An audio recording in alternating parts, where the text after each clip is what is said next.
Look at me. Look at me. Look at me. Look at me. I'm on the winning team. I'm in a different league. I'm like a symphony. Buy you some Tiffany's. Ooh, look at me. Look at me. Ooh, that was a game. Look at me. Look at me. I'm on the winning team. I'm in a different league. All right. Listen up, man. This is the first episode of the Spencer R. Henderson Show. And I want to thank all of you guys for joining in. Now listen, this is just the first episode, but first, before we get started with this episode, I want to give all thanks and all praises to the Most High, who is my rock and my redeemer. Got to give all praises to the Most High because that's the only reason I'm here. That's the only reason you see me sitting in front of you, man. Don't get it twisted. This is the only reason. That's my rock, my redeemer. Also got to thank somebody else, right? Got to thank my mother. My mother for being there for me because that was the only one that was there for me when I was growing up, right? That was the only one I could reach out to. She was there, when I was a little boy. Now I'm a grown man. She's still there. I got to thank her for being there for me and my children. Got to thank for my children, right? I got to thank my children because they're being patient with me on this journey. So I got to thank my children for being patient with me on this journey.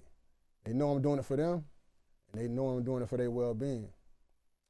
Now, I got to thank somebody else, right? Because I know you're saying, well, why are we not thanking somebody else? Well, I got to thank my father as well, right? For not being a part of my life, thus making me the reliable source that fatherless children turn to, and for making the Lord making me a leader in this community for all fatherless children. But last but not least, I got to send a special thanks to Max, who is the engineer for this wonderful show. And this guy's amazing, man. I mean, you'll never find a guy like this in the world, man. So listen, got to give special thanks to Max, who's motivated me, who's put me in a position to be able to have a platform and be able to come directly to you guys.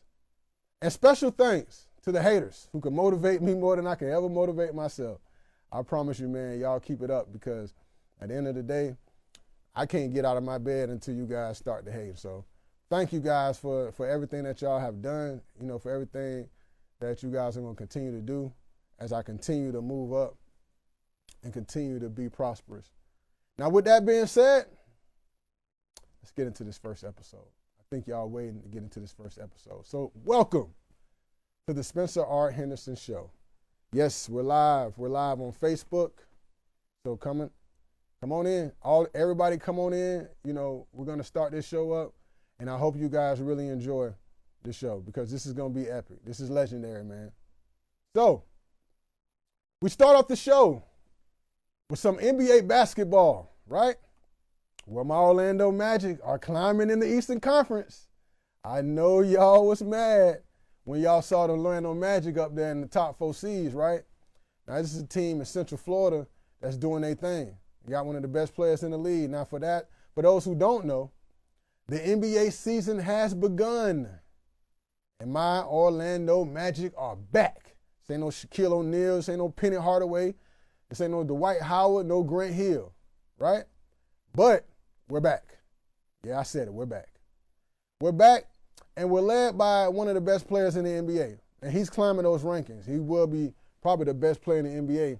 If not by the end of the season, definitely by next year. No question about it. And I still think he needs to grow a little bit, but he's right there. He's right there. I mean, this guy took a 22-60 Orlando Magic team and made them a legit title contender in the Eastern Conference without another all-star level player on his team. Now, I know Franz Wagner, he's doing really well. Big fan of Franz Wagner. He has the dribble game. He can get into the lane whenever he wants to. Dude sit like 6'10". He's a rangy, lengthy. Can defend the rim to a certain degree against forwards. Real good guy. So I know that he's going to grow into a great second option, but he's not an all-star level player. Let's just call it what it is. Paolo Banchero is playing and has taken the Magic from a 13th seed to the 5th seed last year without another all-star player on the team. And I think that has to be, talked about. We have to not skip that part of the process when we talk about this era of basketball, when everybody has to have another all-star on the team just to win, right? To take a team to be from a trash team to a 5th seed, you got to have somebody like 2 all-stars, maybe even 3 all-stars, just to get in the top 5 conversation. But this guy here, this guy from Duke University, this guy is one of the best players that we ever seen in their first 2 years in NBA history. This guy has taken the Orlando Magic, my Orlando Magic that, you guys are starting to jump on the bandwagon about. You know what I mean? He's taking this team to the top of the Eastern Conference. What kind of reminds you in the mindset of people like Allen Iverson and, LeBron James, people that did not have other all-star level players on their team, yet they still was, carrying their teams to high levels in the playoffs. Now, I know he didn't get out of the first round last year, but he did make that series very interesting. And in my opinion, he was the best player on that court, even with Donovan Mitchell on the court with him, even though, the Cleveland Cavaliers ended up winning the game. So, he's a guy that, you got to start recognizing. I know it's not national media when you talk about Orlando Magic basketball, but this guy's doing historic things. And if you guys do not start tapping in, you're going to miss on a lot of history that's going on because that's pretty special that this guy can take a team to the Eastern Conference playoffs without another all-star on his team. I mean, that accomplishment alone has people in Orlando, all the fans anticipating just how far they can climb with the recent additions of the 2 former NBA champions like Kentavious Caldwell-Pope and veteran point guard Corey Joseph. Now, I think Kentavious Caldwell-Pope was a really good pickup this offseason.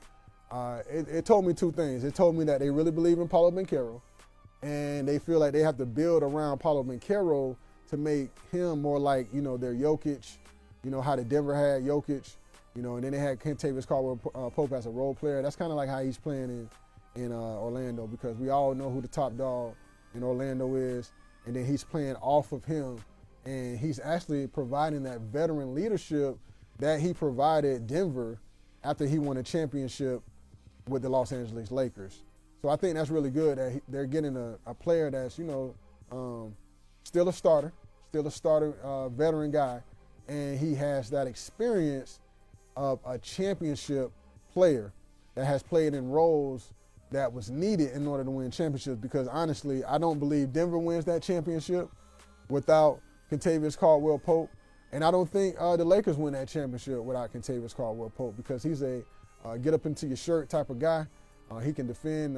He's the type of guy you'll put on the other team's best player, and he's also a guy that can hit the 3 from the corners pretty consistently. So those are the type of guys that you want to have on your team when you're trying to win championships, and when you have found core players like Paolo Banchero and Franz Wagner. Now, Corey Joseph, I thought that was a good pickup too, because Corey Joseph has, even though he's kind of past, his prime, he has the coaching ability from the sideline where the players still respect him. They still understand that this man has won titles with, Manu Ginobili. He's made Tim Duncan. He was coached under Popovich. So he's a guy that, most people are going to start looking at and, start being, start paying attention to, in both sides of the locker room, either on the floor and off the floor. So the core players also have another year under their belt, so they should show a lot of improvement as well. I'm pretty sure Jalen Suggs, people like Jalen Suggs, Mo Wagner, those guys are going to improve as well. We don't mention those guys a lot, but those guys play a key role. Well, played a key role last year in the Orlando Magic's rise. I mean, Jalen Suggs, he played a lot of games last year, as well as Mo Wagner. They stayed healthy and they contributed, during the year. I mean, pretty much every game. Those 2 players were playing. So I'm looking for more improvement from those 2. So we'll see how that happens. and we'll see what we're looking like. But Banchero has shown so much improvement that, he's in the same statistical categories as Oscar Robertson and LeBron James. Very few players have managed to average 20-plus points per game, 5-plus rebounds per game, and 5 assists per game in their first 2 years in the NBA. This is very rare territory. And I know a lot of people are like, well, wow, I didn't even know he did that because, he's in Orlando. He's not in New York. He's not in L.A. He's not in Chicago, Philadelphia. He's not in the top major markets when it comes to media coverage. So, a lot of people don't know him outside of Florida. Definitely don't know him outside of Orlando, Florida, because some people in Tallahassee don't even know him like that, when I talk about NBA basketball. So it's going to be really important for people to start paying attention to this guy because this guy is one of the best players that we have ever seen in the history of basketball, and he's doing some things that only LeBron James and Oscar Robertson was able to do in their first 2 years. So the question becomes, right, who has had a better start to their career than Paolo Banchero?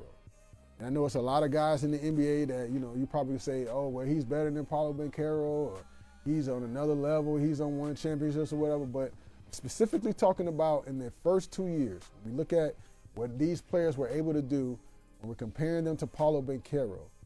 Which players that are currently in the NBA had a better 2 years than this guy? And those are the type of things that, I'm going to be looking forward to hearing, as far as the people that, call in to the show, for the people that come into the show, for my guests, I'm going to be looking forward to hear their opinion as far as who they think had a better start to their career. So, with that being said, I'll give my opinion, because you got to have an opinion, right? You got to have an opinion on who had a better start to their career than Paolo Banchero. Obviously, you might as well go ahead and go to YouTube and Google and start looking up, the stats and start seeing, are these guys on this level? Are these guys that you might think that's in the NBA now, in their first 2 years, were they on this type of trajectory and were they on this level when they were in the league in their first 2 years? So that's what we're going to look at. So right now, we're going to start opening up, the lines, for anybody, that's on, the channel that wants to give their opinion. And I'll check, I'll check my phones and stuff like that just to make sure, that people can call in.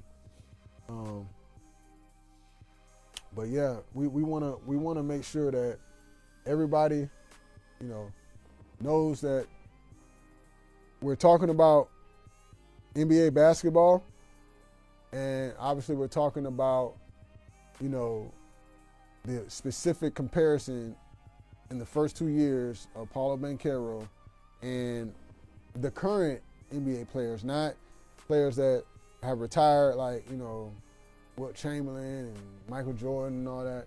We're talking about the current players that's in the NBA now, those list of players.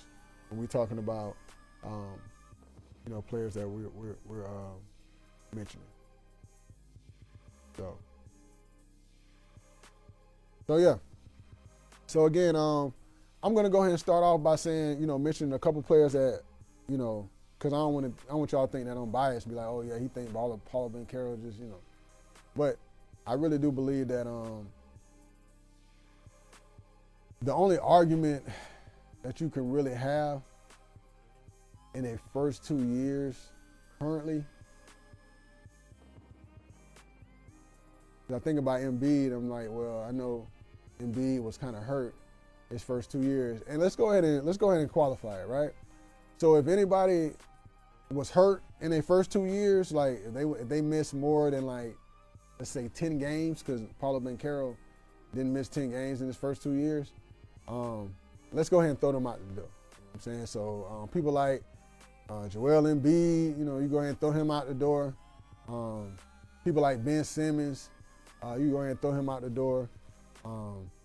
Because those are the type of people that were hurt at the beginning of their career. So you can't really say those kind of guys, had even what's the guy with Oklahoma City?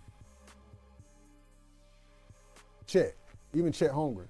you gotta toss him out too because he was hurt all last year. Remember, he tried to block LeBron James in the summer league game and I think he ended up, if I'm not mistaken, he ended up tearing his Achilles, or it was some type of lower extremity that took him a whole year to get healthy. So got to toss him out of there as well. And I'm really drawing a blank. I'm drawing a blank, man. I'm trying to think about someone in their first 2 years. Obviously, you could throw LeBron in there. If you guys want to call in and have the argument about LeBron, I mean, that's fine. But besides LeBron, let's look at, you could throw Steph Curry out of there because his first 2 years went on that level. I think the only person that has an argument is Kevin Durant. Because Kevin Durant, when he came into the league, I remember he was a guy that was getting, he was in the 20s. When he was coming in the league his second year. I think his second year he made the All-Star team. I don't think he made his first year. But he was a guy that, 20 to 25 points a game in his first 2 years. He probably averaged more rebounds than Paolo. I have to look that up. I have to have somebody look that up for me. But I think either Kevin Durant. I think those are the only two. I want to say Carmelo Anthony off the top of my head. I want to see Carmelo Anthony's stats and see if he was one of those guys that actually put up those type of numbers in his first couple of years. Cause I know he was tied with LeBron as far as Rookie of the Year, and then the next season I know he made the All-Star team. So he had similar accomplishments like Banchero, but he didn't win. Obviously, he didn't win Rookie of the Year because LeBron did that. So that kind of scratched him off the list as well. So when you really think about it, man, two players in the top in my mind. Obviously you guys are welcome to call in and prove me wrong. But only two players, in my opinion, have had better first 2 years or similar first 2 years than Paolo Banchero, and that's Kevin Durant and LeBron James. And let's think about that for a second, because that's real interesting. Because when we think about Kevin Durant and LeBron James, these are like two of the best players in the NBA. And they have been that way, pretty much since they got into the league. I would say maybe second year, third year, from that point on till today, they have been a staple in the NBA. And this is the guy, these are the guys that we are comparing to Paolo as far as his first 2 years, levels of trajectory. So let's break that down for a second, right? We look at Kevin Durant and we look at his skill set. Obviously, he's a better three-point shooter than Paolo Banchero. I mean, he's a better three-point shooter than LeBron, in my opinion. Even though LeBron had a nice night the other night, man, how he was throwing up them threes, I was like, dang, man. I mean, he was kind of looking like, we haven't seen before. But Kevin Durant's a better shooter. So let's not mistake that. You know what I mean? Like, he's a better shooter than LeBron James. He's a better shooter than Paolo. But is he a better defender? I think that's debatable. I think that, obviously he's in my opinion, he's not a better defender than Paolo Banchero. He's never been a better defender than Paolo Banchero. He might be a little bit longer as far as his wingspan, but as far as his girth, he has already grown into his man body, and he's not even on Paulo's level. He's only in his third year. So we can only imagine how Paolo will start looking, once he gets his man body compared to a guy like Kevin Durant. So as far as physicality, we can go ahead and scratch Kevin Durant out of there. Physicality on both sides of the ball too, on offense and defense, because obviously, even at a young age, I think Paolo has a better low post game than Kevin Durant had. Even at a young age, I think he's a better. I think he's more aggressive as far as attacking the basket and as far as getting his players involved, and not just, the star players, you know what I mean? Like, I just remember when Kevin Durant was playing at OKC, it just seemed like he had a focus more on, the players like Russell Westbrook, you know what I mean? James Harden, those guys, Serge Ibaka to a certain degree, but he never got his players involved like how Paolo does, Paolo had like 9 assists the other night, against Brooklyn. He only had 15 points, but he had like 9 assists. And just showing the NBA is other ways you can win besides scoring points all the time. And I think that's the part where it separates him from all of the other players that have came in the league. And thus the question that we have on the screen also about which NBA player had a better start to their careers. Because we're talking about a guy that plays both sides of the ball. So I think that's very important when we talk about Paolo and comparing him to Kevin Durant and people like LeBron James. Now, speaking of LeBron, and I know a lot of LeBron James, you fans out there, man, in the world, they're not going to like this. But let's be real, man. LeBron James, when he came into the league, he was on another level, right? He was on another level. We know that. But we know that he had limitations, right? Especially in his second year. His third year, he still had limitations because that was the year that he went to the finals and, San Antonio was playing off of him, just let him shoot. Man, they would never do Paolo Banchero like that. They would never back off on Paolo Banchero like how they did LeBron James in his first couple of years before he started, really started taking off shooting the ball, because he was more of a, like a locomotive, like to the basket, he was like an attack the basket type of guy. He was not the type of guy that had a shot like that, that people respected enough to play him tight in clutch situations. All you gotta do is go look at the finals back in 2007 when they played the Spurs and look how the defense was playing off of him, knowing that he was gonna pass the ball or try to attack the basket instead of pulling up those shots. They would never try Paolo Banchero like that. They would never try him like that. You're talking about a guy that definitely was a better shooter than LeBron when he came into the league. He's bigger than LeBron. He's standing 6'10", 250 in his first couple years in the league, so he's bigger. As far as like passing, I think LeBron on another level as far as passing, but that's his idol, so he looks up to LeBron. He's gotten a lot better with his passing. I think he's a very underrated passer at the power forward position. Probably one of the best power forward passers that we ever seen.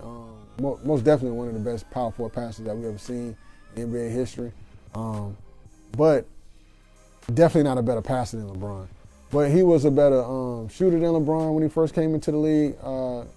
And assist guy, he's not a better. I don't think he's a better assist guy than LeBron. But in attacking the basket, honestly, I think they're even. I think it's a wash. As much as we love to see LeBron attack the basket, that was kind of like the thing that we kind of looked at him and kind of criticized him because we thought he could do more of attacking the basket instead of just tossing the ball to teammates all the time. We wanted to see him attack the basket more. But that's what we see from Paolo Banchero, and he's not hesitant to attack the basket. He's attacking the basket. He's only giving it up when that driving lane is not there no more. So I think honestly, man, like Paolo Banchero, he's that guy. Like he's the new. It's his era. There's nobody in the league that. After Kevin Durant and LeBron leave, it's this man's era. That's what I truly believe. So those are the two players. I just did a little comparison, with Paolo and Kevin Durant and LeBron James. Those are the two players that I would say when I think about who may have had a better start to their career. I don't know if they had a better start to their careers because obviously LeBron James did not make playoffs his first 2 years in the league, and Paolo took a team to the playoffs. I have to check the stat on OKC. I'm not sure I don't know. I don't think he took that team to the playoffs. I have to check the stats. But the whole point is, Paolo did, and he had him at the 5th seed. Those are something that those two guys weren't able to do. And it's not like Paolo has this great supporting cast and that, you know, he has great guys around him. So let's be real. So I think those will be my answers, you know, for, you know, my answers when it comes to, you know, the people that may have had a better start to their careers.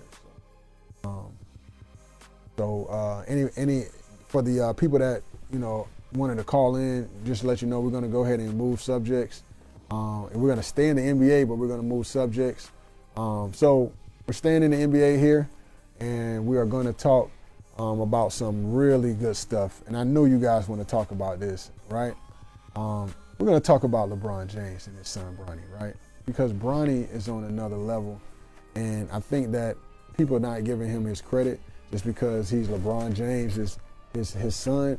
They have him, you know, you got to have like a high sense of expectations when you're compared, you know, to LeBron James in any way. You know what I mean? Like, you're going to have high expectations put on you. But I think it's unfair expectations that they're doing to Bronny.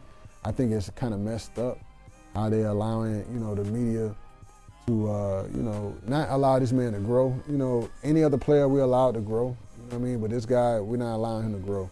So, you know, I just think we just need to allow him to grow into this role with the Lakers. But, you know, to make a long story short, if you did not know, in March of 2021, Nike and LeBron James agreed to a partnership with FAMU Athletics to arm the student athletes with his logo, thus making an HBCU athletic uniform a national brand. Now, right now, they are in year 3 of the partnership, and this deal has put a spotlight on all the athletic programs at the #1 HBCU in the world. First of all, kudos to LeBron. Kudos to LeBron. We're going to clap this man up, man. Kudos to LeBron for making a historical deal like this with an HBCU, because before this happened, we did not know of anyone.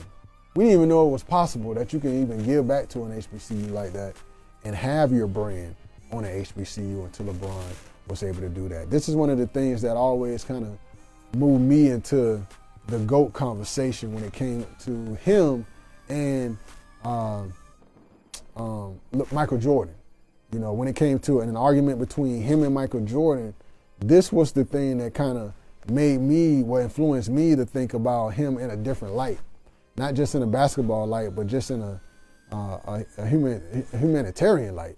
You know, someone that is actually reaching back and giving back, you know, because that's all I'm about. So when I see somebody that's on that level and, you know, still is humble enough to, you know, give back to a community after achieving that type of success, it's always humbling for me. And when I see that, I think about the other people that had the opportunity to do that before him. Might not have had the money to do it, as much money as he had, but they still had an opportunity to do it. You know, with that being said, his influence probably enticed Michael Jordan to do the same for Howard, because in 2022, Jordan's brand made a $100 million commitment to the Howard Bison. Now, that's interesting enough because LeBron James is usually one of those ones that motivates everyone. You know, those are the type of things that are going to motivate you to be great. When someone can do something and you look at him, and you're able to look at his example, and now you're able to formulate something out of that and make something great as well. That's what it's all about. And I think that LeBron James was the leader when it comes to motivating, you know, moguls like Michael Jordan to invest into places like Howard, because he could have did it way before that. And if LeBron James is able to motivate Michael Jordan, just imagine how he's able to motivate his son, Bronny James. Now, since Bronny has come into the league, he has dealt with some unnecessary scrutiny. And I'm gonna be honest with you, man. It's really bothering. It's really bothersome because I look at a lot of people that have had success, that have had one of their sons to have success, and it's almost like, you know, it's almost like you're damned if you do, you're damned if you don't. If you have the success, people are gonna scrutinize you because you had the success, and now it's like, you know, you built bridges for your sons to pass through, and now they feel like, you know, they're not earning it because you built a bridge for them to pass through. But on the flip side, if you would have never built that bridge, they would have been begging somebody to get to that situation, to that spot. So that's why it's kind of like a double-edged sword. But I appreciate Bron for having that dream to play with his son. And it's really humbling, to see a guy, living his dream right in front of our eyes. So that's a part of that scrutiny, man. Him wanting to live his dream. It's all a part of that, man. And I know, like, a lot of people think some of the scrutiny is, is necessary.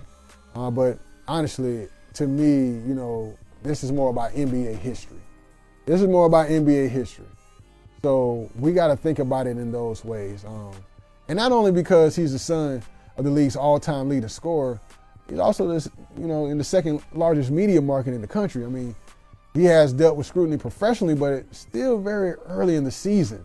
Right now, Bronny, they put him in the G League for a couple games, and I think that's what they're going to do. They're going to end up putting him in the G League so he can play, in games that's not as important. So, for instance, I think they played against the Kings the other night. And, that's a team that's going to be a playoff team. You don't want to play Bronny against a team like the Kings at this point in his development. You want him to play in the G League, get some confidence against some guys that's struggling to make NBA teams, let him try to develop and dominate the G League, and then once he does start doing stuff like that, then you can bring him over into the league and let him play a crucial role, especially in a game like, against the Kings or something like that. Now, if you're playing against, somebody garbage, somebody trash, you can come in and let him get some minutes like they did the other night,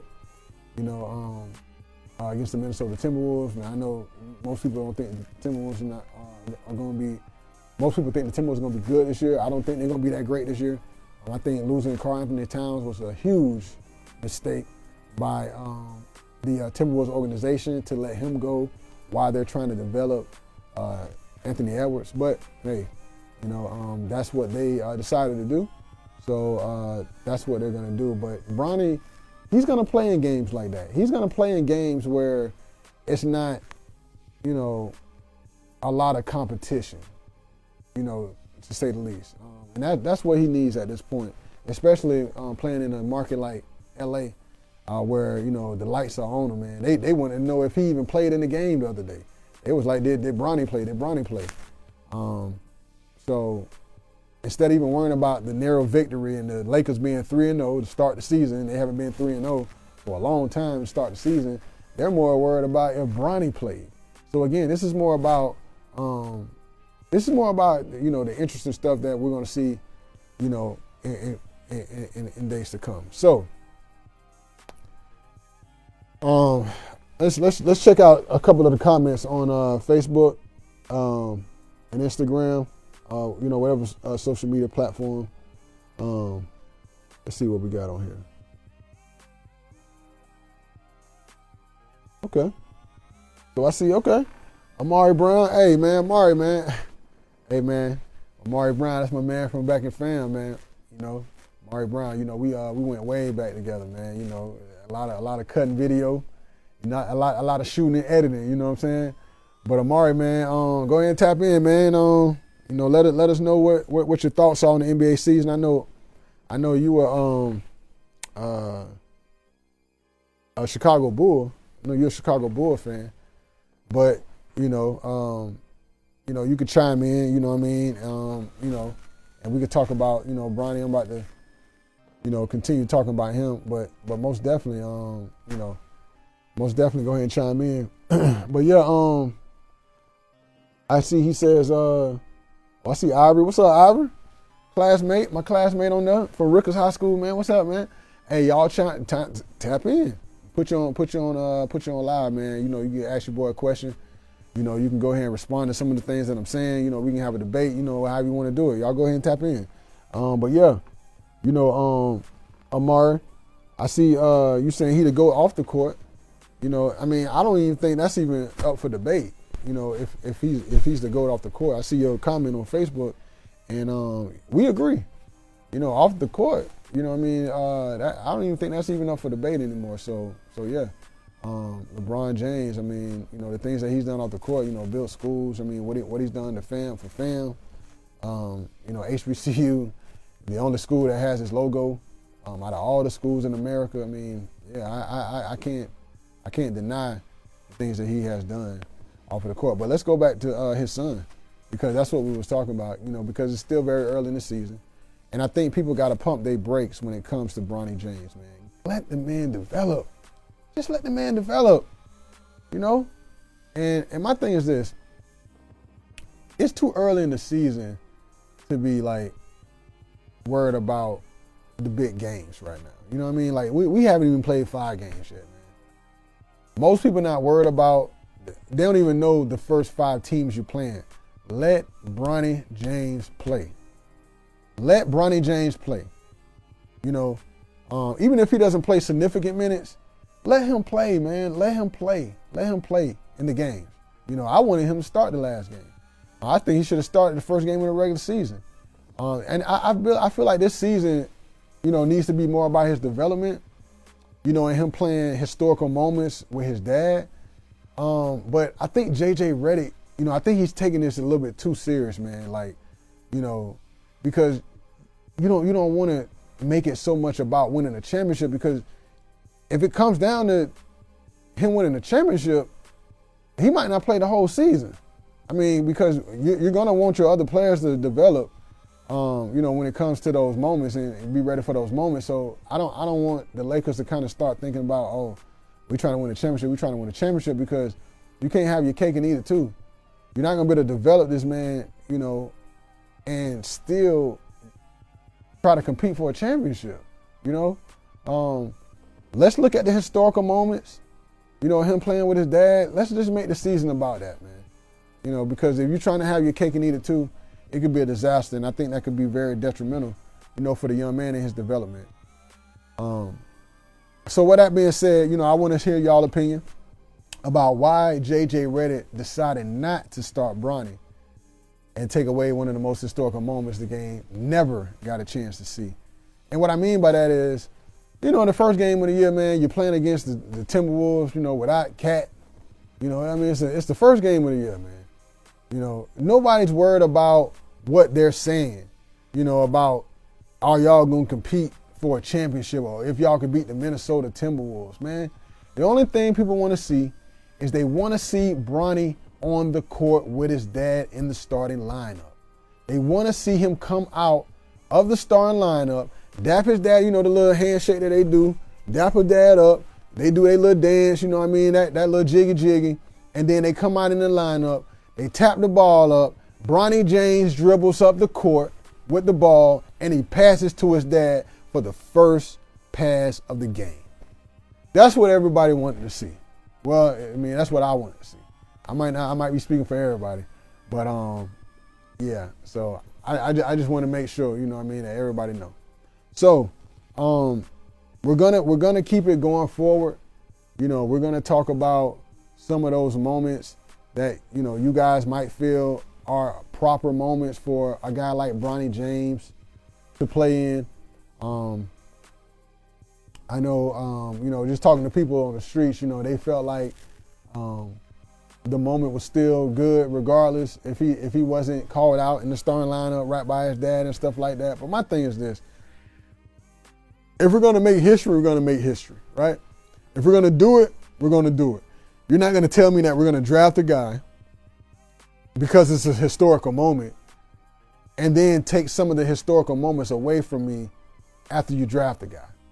That part is where, you're going to have, critics like myself and start scratching his head like, okay, well, what are we doing? Do we want to see historical moments? Are we not worried about historical moments for certain games? What games are we going to be able to see the historical moments? Now you got, people trying to figure this stuff out because it almost feels like the Lakers are trying to compete for a championship. And if that's the case, again, I don't think there's going to be a lot of minutes for Bronny James. But I would love to hear you guys, you guys' opinion. You got to have an opinion on what I just said and the things that that we're talking about when it comes to Bronny. So I definitely want to hear y'all opinion. Y'all go ahead and go up and let us know what you think. What do you think was the reason why J.J. Redick decided to not start Bronny in the first game of the year? And another question, do you believe that Bronny do you think it's more important for D'Angelo Russell to be in that starting lineup than Bronny at this point in D'Angelo Russell's career and at this level where they're trying to develop Bronny? Obviously, I know he needs to go to the G League and get some games on his belt, no question about it. But he didn't need to get no games under his belt before he played against the Timberwolves, So my thing is, we kind of skip processes to kind of satisfy history, right? So that's the kind of thing that I'm saying. Like, obviously that's in the past. It's never going to be a first game of Bronny's career against LeBron James anymore. That is over with, right? But I do believe going forward that we got to start looking at these moments and start orchestrating them. You know what I mean? Like, because we all know the Lakers are not winning the championship this year, right? We know that, right? So if we know that, why not allow the young man to be in a role where history can happen more times than not? Because that's what I want to see as a fan of the game. I'm not a fan of the Lakers. I'm not a fan. I mean, you can say I'm a fan of LeBron, most definitely. But I'm not a super fan like some guys out there. But I can't lie, man. I'm a fan of Bronny James, man. I'm a fan of Bronny James. And I'm going to tell you why, man. Bronny James is one of those guys that it's like the rich kids, like Richie Rich. You know what I mean? The guy that had everything, right? Your dad, NBA star, you got millions of dollars, waiting on you in the bank, that type of stuff. So I love that about Bronny, man. That's a very privileged position to be in as a black man in America. And anyone that, has something to say negative about Bronny, and, especially coming from, any type of African American, shame on you guys, man. You guys should be applauding this, what we're seeing. This is history. This is something that, I want to see more of. And, we'll see if, he'll be called out in the starting lineup sometime this year, So let's go back to the Facebook page and see what. Okay, so Duke the Great say the Lakers are winning the championship. All right, so that's it. So Duke the Great, good friend of mine, man. He actually supposed to be on the show. I know he cheesed up though. He don't want to be on the show. I don't blame him. Because this is a real hot seat over here, man. You been on the show with me, man. But, he says that the Lakers gonna win the championship, but he's not man enough to just put go live on your phone and just come join the show. You know what I mean? Because the lines are open, man. The link's out there.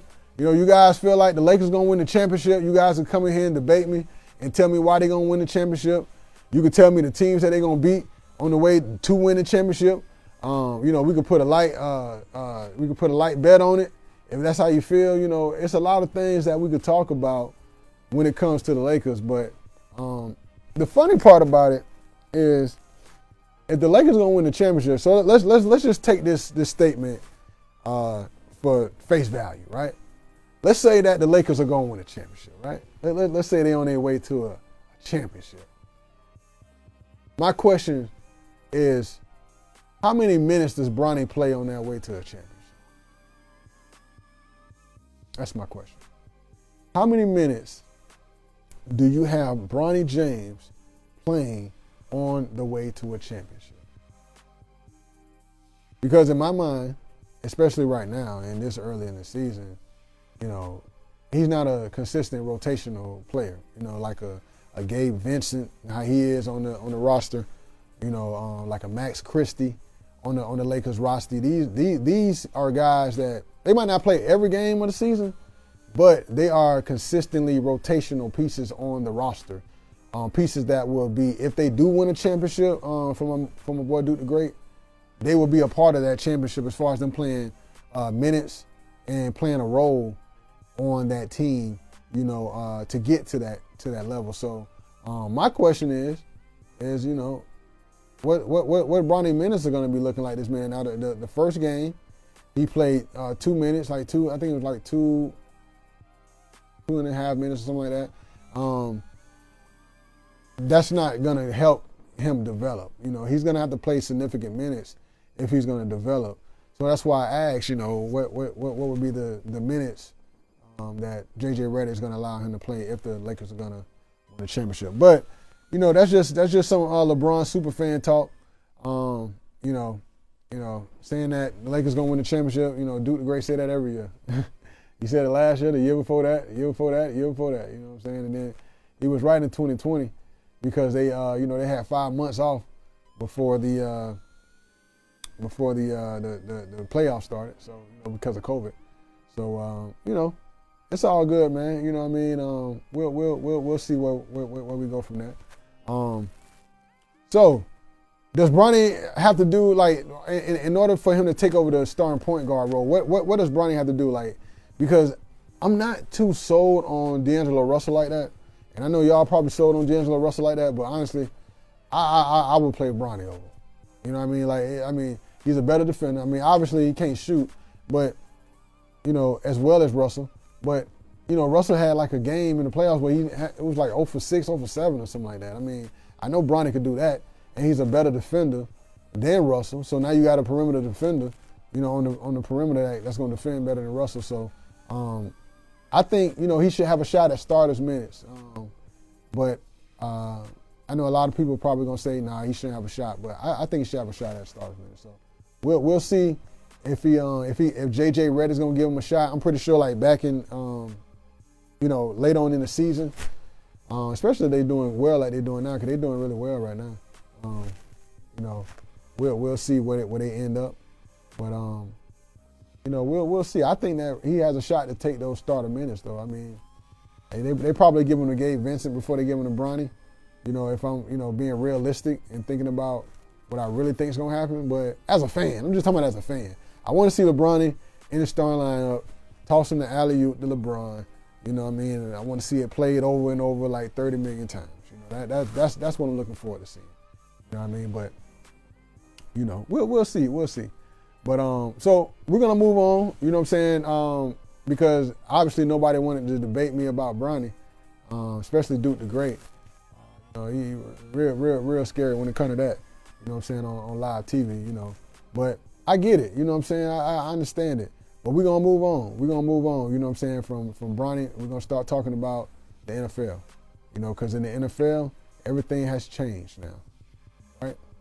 Everything has changed. And we're gonna get into a lot of things, especially when it comes down to the Super Bowl this year, right? So we're gonna move on, right? We're gonna move on to the NFL, where we are in Week 9 in the regular season. The division leaders have separated themselves from the pack. The division leaders are in the AFC are the Bills, Chiefs, Ravens, and Texans. And division leaders in the NFC are the Commanders, the Seahawks, the Lions, and the Falcons. All right? So we're going to talk a little bit about the NFL, right? Because some of these guys that's in the NFL right now are looking to repeat, and that's the Kansas City Chiefs. Now, the Kansas City Chiefs are on pace to do something that we have never seen before, right? We've never seen any team three-peat. Now, we've seen people get close to a three-peat, but we never necessarily seen them three-peat. And I think that with a guy like Patrick Mahomes, he's the perfect candidate to do it. I mean, this guy, he's amazing at quarterback. And I think that once we get to that point where we're in a playoff, I don't see how you can go against him. He's one of those guys that, unless his defense like breaks down, I don't see nobody beating him, man, because they have a real good defense and, he's a great leader. But we're going to put out our Super Bowl predictions, okay? We're going to select the teams that we believe will represent both conferences in the biggest game of the year. So I want you guys to chime in. Now, on this last topic, this is probably going to be our last topic of the day. I want you guys to chime in on this topic because I want to know what y'all predictions are, because I'm getting tired of you guys coming to me in the streets talking about who's going to win, and then y'all don't never drop it on record. They're always talking about, who going to win, Kansas City going to win, or the Chiefs going to win, or the Ravens going to win, the Bengals going to win, but y'all never come on TV and say it. But I'm going to go ahead and start it off, right? So I believe that in the Super Bowl in 2025, that's what we're talking about, Super Bowl in 2025, when they line it up, it's going to be in February. So I believe, this is what I believe. I believe it's going to be the Kansas City Chiefs. I know it's going to sound crazy, right? But I think it's going to be the Atlanta Falcons, man. And I'm going to be honest with you, man. I hate to say Atlanta because, I'm a Tampa guy. You know what I mean? We just got our behind spanked by them. But Atlanta looks different this year, man. Atlanta remind me of the teams, like when they're really good, they remind me of the teams that actually can win a championship. They remind me of those guys that, back when the Dirty Birds was out there. You know what I mean? You remember when Jamal was out there, doing the Dirty Bird, out there, man. I mean, they remind me of those guys, the Michael Vick teams, you know what I mean? Like, they remind me of those good teams, the team that lost to the Patriots that year in the Super Bowl. This team kind of remind me of those type of teams, so I'm going to be honest with you, man. And then they just beat my Buccaneers, man, so I gotta say, I think it's going to be Kansas City and the Falcons. And I want it to be the Ravens, that's what I want it to be. But I don't believe that Lamar Jackson has the offensive coordinator that he needs to beat the Chiefs. I think he has the offensive coordinator that he needs to beat every team but the Chiefs. But when it comes to the Chiefs, I think Lamar Jackson has to play a certain way, and I don't even think too many people can coach him in that position. So I would rather, see him, in a different, type of setting, with someone, I always tell people this off the record, so I'm gonna go ahead and tell it to you on the record. The guy that needs to be coaching Lamar Jackson is Michael Vick. It's Michael Vick, right? It's the only guy that has the skill set of a Lamar Jackson, that can actually see the field like a Lamar Jackson, that actually knows what he needs to be doing in certain situations in the game like Lamar Jackson, inside of the game as far as running, as far as passing, as far as taking the hits, as far as sliding. Only person I believe that can construct the plays, X's and O's, guide him on and off the field, correct him when he's right and he's wrong. That type of coaching is only one person in my opinion, and that's Michael Vick. If the Baltimore Ravens are going to win a Super Bowl, it will be because Michael Vick is the offensive coordinator. Book it. Now, that means they won't be in the Super Bowl this year because Michael Vick is not the coordinator. All right? So, listen. And that's fine. You know what I mean? Like, I love Lamar Jackson. I think he's one of the best quarterbacks that I've seen in my life, no question about it. Even when he was at Florida State, when I was filming with Florida State, when he played against Florida State, back in, I think it was 2016, when Dalvin was there, right? And I mean, they beat the brakes off of Dalvin and the Seminoles, man. I mean, that was a very hard Monday to come and try to film after them boys got beat like that. So, I knew what he was about in college. A little surprised he went that late in the draft, especially considering that Baker Mayfield went first. And he went like the last pick, and he way better than Baker Mayfield. Baker Mayfield never was better than him. So at the end of the day, it's always politics when it comes to football. It's one of the reasons why I'm pulling mine out of football now. We're not dealing with no politics like that. You know what I mean? If my son more talented than somebody, he gonna play. And if not, we ain't dealing with it. But at the end of the day, man, we want to continue to keep it in the NFL, right? Because thinking about, guys like Lamar Jackson and Michael Vick, gotta bring up this conversation, man. And we must talk about how many starting black quarterbacks, we have in the league. I think that's really something that we need to really look at this point in the NFL's history. I know that, these are kind of tough conversations, but if there's anybody, that's out there, on social media that wants to chime in to this, I know this is kind of, a personal topic for a lot of people that may have played quarterback as an African American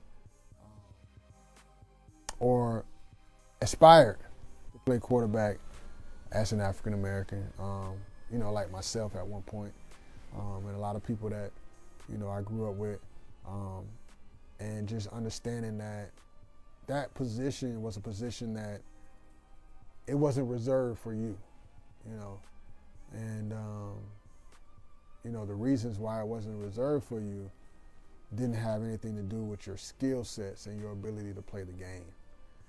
All the things that we're seeing from these quarterbacks now, we see all these skill sets from Lamar Jackson to Pat Mahomes and, all of these and Jordan Loves and, all of these C.J. Strouds and guys of that nature. If this was about, 30 years ago? 30? I would say, about 30 years. Those guys would have been denied opportunities. I'm saying guys is tearing up the league right now. I'm saying guys would have been denied opportunities. I mean, there was a time when the league only had about 2 or 3 black quarterbacks. I mean, I remember when Donovan McNabb and Michael Vick were starting for the Philadelphia Eagles and the Atlanta Falcons.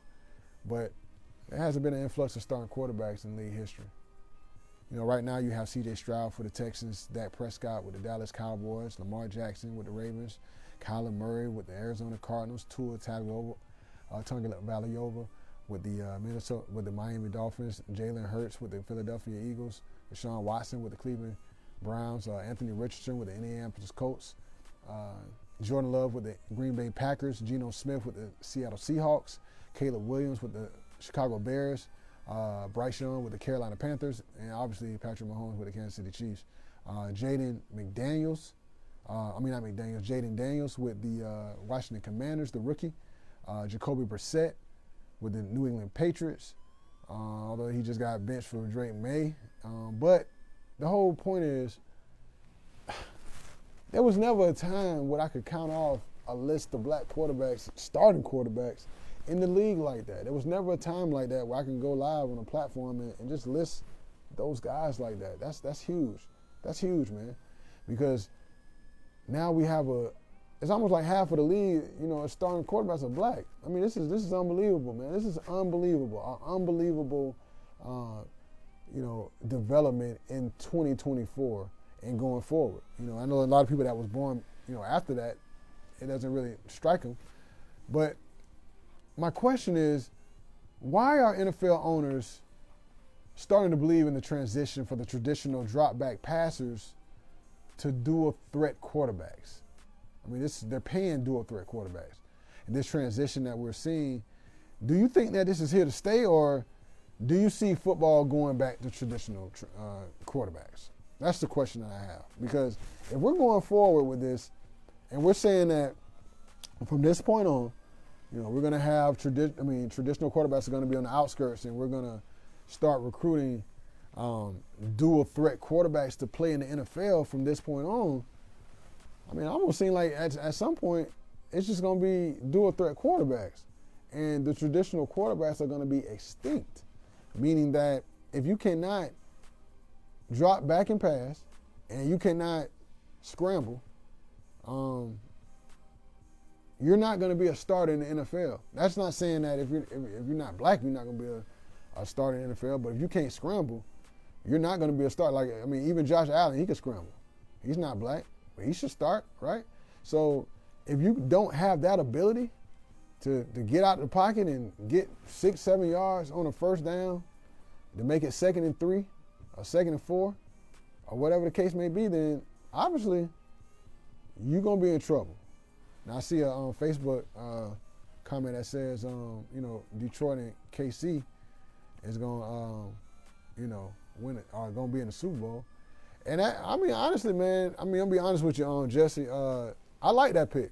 I really like that pick because you got one of them right. You got KC right. The Lions, man, to be honest with you, the Lions, they like the Clippers in my mind. You know what I mean? Like, they can't even make it to the finals, bro. You know what I mean? Like, you got to at least make it to the finals for you to be, in my opinion, a threat. And until they do that, and how they choked last year when they were playing against the 49ers, that doesn't give me any confidence at all. But I don't think it's a bad pick. I just think if they match up with the Falcons, Cousins gonna do what he did like he did to us, this evening. The man had like 4 touchdowns. It's ridiculous, man. Atlanta got a quarterback now, so anytime Atlanta has a quarterback, they always be good for some reason. They always be a championship type of team, and they got a pretty good defense too. So, but I like that. I like the Detroit comment because they did have a successful year last year and they playing very well this year. They are a championship contender in the minds of people because what they're able to do on both sides of the ball. But I do think that there's levels to this, and I don't even think they're better than. And this is to be honest, I don't think Detroit's better than the Pittsburgh Steelers, and I don't think the Pittsburgh Steelers have a chance to win a championship this year. I really don't. So, but at the end of the day, I think that Detroit has turned the corner and has done very well. But again, guys, I'm giving you all space and opportunity to, tap in. And if you want to debate why Detroit will make it to the Super Bowl, Jesse, you're more than welcome to call into the show. And, we'll go ahead and put you on. And then we can have this debate. We could really have a debate on why you think Detroit is going to be, one of those teams that are going to make a Super Bowl run, which I just disagree that they'll. I think they'll be in the Super Bowl race, but I do not think they're going to be in the Super Bowl. They're either going to fall like they did last year in the championship game, or they're going to fall before it, and that's what I believe. But with that being said, my 2 picks, are going to be who they're going to be. I'm going with the Falcons, and I'm going, with the Kansas City Chiefs. And obviously, we already know who's going to win the game, right? You know who's going to win the game, right? Mahomes is going to win the game. He's not losing to the Atlanta Falcons in the Super Bowl. So we can cancel that. So this man, I had this man three-peating. I had this man, having 3 rings in 3 years, which is something that we never seen. I'm all about historic moments, so I want to see history, and I hope that he does it. Especially if my team don't make it. I'd rather see history if my team doesn't make it and they don't win, which we just lost to the Falcons. So we'll see if we can. I don't know. We'll be better. We'll be better next year when we do something different. I think we spend all our money on Mayfield, Mayflower or Mayfield, whatever you want to call him, this year. So, which is he's a good quarterback. I'm not trying to say nothing about the man. The man is a good quarterback, but I think we do need somebody like a scrambling type of dude. That could throw and be a threat on the ground. If we're gonna go to the next level. Okay, but. So yeah, y'all sending y'all picks. Type them in the comments, in the comment section. Since you guys didn't want to call in to the show and tell me what team's gonna meet in the Super Bowl. I did see the comments, so I appreciate that. And always remember that you guys can always debate. Call in and debate. Anytime you guys want to have that debate. But with that being said, we're gonna move the show along, and we're gonna talk about. A section called What's on Your Mind. And, this last part of the show is going to be something that I wanted to do for quite some time now. I want to tell you what's been on my mind and motivate you all from this platform. I want to motivate you to be great, to be fearless, to conquer your dreams. And it all starts with you. It all starts with you not wanting to continue to live the way you are living, right? It's a decision that you must make for yourself. Nobody's going to make this decision for you. This is a road you have to travel independently. You must want to be better. And you have to do it in your actions. Your actions have to want to be better. You have to want to be great every day, every second of the day. You have to want everything that comes with being great. Hold on, I got a call coming in. Hold on. I'm about to call her back. But you want to make a decision that you want to make for yourself to be better all the time. And you got to deal with those consequences, man. You got to deal with those consequences of wanting to be a better person, a better you, a better citizen, a better human being. Yes, there will be obstacles, and I mean unforeseen obstacles that you must overcome. Yes, there will be anxiety. It's going to be times where you get that gut feeling that you feel like nobody's going to help you. No one's going to reach out. No one's going to be there. That's going to happen. That's going to happen. You're going to be frustrated. And you're going to be angry. Right? You're going to be mad. You're going to be confused. All of that's going to happen. It's all going to happen. All of that's going to happen. And yes, you will lose loved ones and people that you thought you could not live without. Girlfriends and family members and whoever is a loved one in your life, you might lose them on this road of you being great. But that's a part of the growth process. It's a part of being better. That's a part of improving.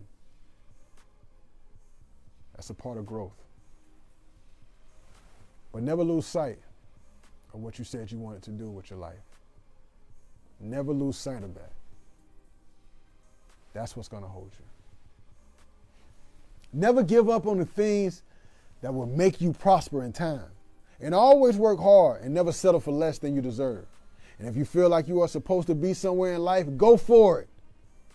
Don't hold back. Go for it. You want to go back to school and earn your degree? Go do that. You want to do whatever. You want to go open a business? You want to work hard on your business? Go do that. Don't let nobody hold you back. You want to earn your degree? Go do that. A doctorate, a master's. I always tell my students, go get your master's. Go do it. Go do it. Now you are looking and hearing from a person who wanted to go back and finish after I dropped out of school. I dropped out back in 2008. I wanted to go back in school. I went and did that. You go do it. Now I have to give a special shout out, right? I have to give a special shout out to Uncle Shay Shay, right? Shannon Sharp. Because on First Take he said that he doesn't believe in failure, right? He just believes in delayed success. Delayed success. I thought that was a great quote, man. I'm going to be honest with you. Shay Shay, reach out to me. You know, you come on the show. You know, we can do a one-on-one. You know, I know my community in Tallahassee, they'll love to hear from you, FAMU. You know, you got, what's my boy, Ocho Cinco. He already, you know, associated with my university. Come on, man. I appreciate that quote that you said because he's right, man. Uncle Shay Shay was right? He said that he doesn't believe in failure, just delayed success. Now, that was the first time I heard that from someone, but it's true. It's true. Everything that you have witnessed from my life was delayed success. I'm 42 years old, and things are just starting to look how I want them to look. Delayed success. Delayed success. But you can't get there if you don't continue to grind. It's funny because I remember watching people say this on YouTube platforms, and it was motivating. Hopefully this motivates you like it did for me, and you have the success that you dreamed about. Remember when those dreams start to form, you will get pushback from those that thought you were going to keep, you know, didn't think you was going to keep going. You know, you're going to get pushback, you know, from those who not truly on your side, right? You're going to get some pushback. That's how you truly know that you're progressing in life. When some people you thought that was on your side start to show their true colors. That's how you see where you're going. Remember that feeling that you get when the person that you got love for starts to hate on you, starts to show you sides of them that you didn't think you would ever see. When you see that, thank God for it. Thank God for revealing the people that's in your life for the wrong reasons. And always remember to give thanks and show gratitude to the Most High. And never complain about what you are going through to get to your destination. It's all for a reason. Remember that this is your destination that you signed up for. If you want it, you got to go get it. I have been through it, and I'm telling you, there's a light at the end of the tunnel, and it's bright. It's very bright. It's so bright that the ones that talk behind your back would need shades. And I do mean shades. The clean ones that Max don't want me to wear during the broadcast. To stand in your presence. I'm Spencer R. Henderson, and I'm signing off for now. You all have a great night. Be blessed, and bless somebody else. In Jesus' name, amen. Y'all have a great night. Ooh, look at me. Look at me. Look at me. Look at me. I'm on the winning team. I'm in a different league. I'm like a symphony. Buy you some Tiffany's.